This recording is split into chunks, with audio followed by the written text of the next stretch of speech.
Good afternoon, welcome to Crazy News. Issue of OBC reservation in medical education should be resolved out of court.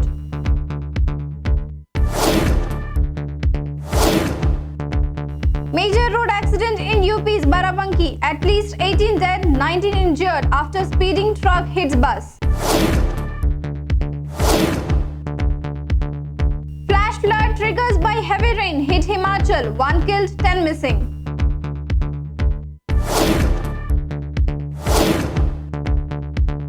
Coronavirus, a bioweapon by China. Former top health officer demand probing COVID-19 origin.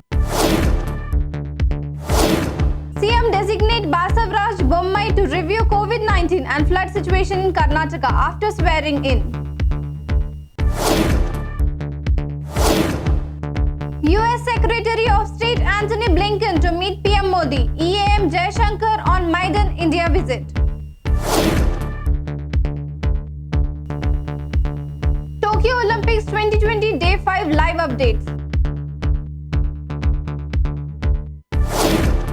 Prime Minister Narendra Modi reviewed the issue of OBC reservation in All India quota of medical education and said it should be resolved by concerned ministers out of court, according to the government source.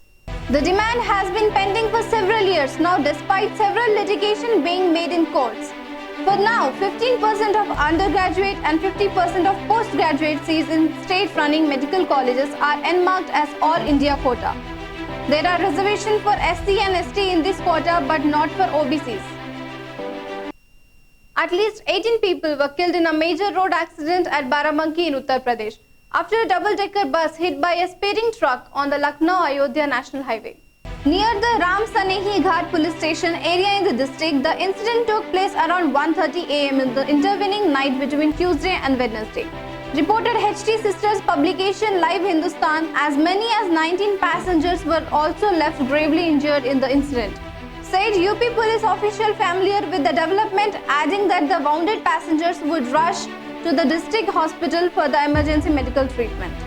At least one person was killed while 10 have gone missing as flash flood triggered by incessant rain lashed Himachal Pradesh, a senior disaster management official said on Wednesday. State Disaster Management Director Sudesh Kumar Mokta said that one person was killed and 9 went missing in flash flood triggered by cloud burst in tribal district of Lahore, while another man was reported missing from Chamba district. In Lahore Spiti, the incident took place at Udaipur in Lahore at around 8 pm on Tuesday, he said. 2 tons of labor and a private JCB have been washed away, he said, adding at the 19 years old labor, Muhammad Altaf of Jammu and Kashmir was injured and rushed to by nearby hospital.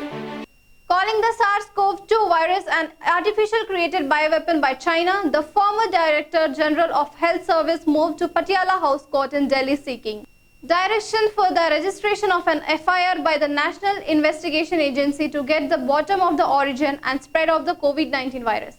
The petitioner alleged that despite it being known that the virus originated in Wuhan in China's Hubei province, the country is not as badly affected while India is among the worst affected. The petition sought the role of intelligence agency on immigration to be also looked into. In view of the nefarious, terrorist, expansionist, aggressive and enemy's behavior of China at the borders in the northeast region of India, it would be very dangerous to not take under detailed investigation to the origins and spread of the virus from China to India so that the entire truth in this regard can come out and the guilty are punished in accordance with the various provisions of India's laws. Bharatiya Janata Party leader Basavaraj Somappa Bommai is set to take oath as Chief Minister of Karnataka at 11 am today. He will be holding a meeting with senior officer to review COVID-19 and the flood situation in the state after his swearing in. He said, I will chair a meeting of the cabinet later today. After that, I will hold a meeting with senior officer to review COVID-19 and the flood situation in the state.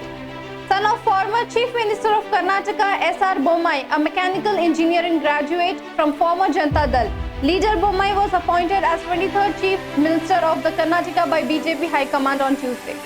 US Secretary of State Antony Blinken arrived in New Delhi on Tuesday evening for his maiden Indian trip and will hold extensive talk and External Affairs Minister S. Jaishankar.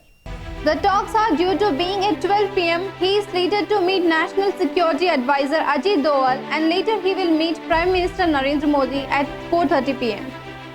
According to the US State Department, Blinken's trip to New Delhi is meant to reaffirm the US state committed to the strengthening bilateral ties with India. Secretary Blinken will meet Prime Minister Narendra Modi and External Affairs Minister S. Jaishankar to discuss a wide range of issues, including continued cooperation on COVID-19 response efforts, Indo-Pacific engagement, shared regional security interests, shared democratic values, and addressing the climate crisis. The talk will be held on numerous issues, be it Afghanistan, Indo-Pacific, Pakistan-sponsored terrorism, bilateral, regional, addressing COVID-19 and or global developments. The talks will be held on numerous issues, be it Afghanistan, Indo-Pacific, Pakistan-sponsored terrorism, bilateral, regional, addressing COVID-19 or global development. Indian women's hockey team were the first in action on Wednesday as they lost 4-1 against Great Britain in their third group of stage match. PV Sindhu progressed to the last 16 stage of badminton women's single after beating NY Chen 21-9 and 21-16. Tarundeep Rai's journey came to the end in the round of 32 of the men's archery individual event. That's it from me and my team. For more updates, keep watching Crazy News.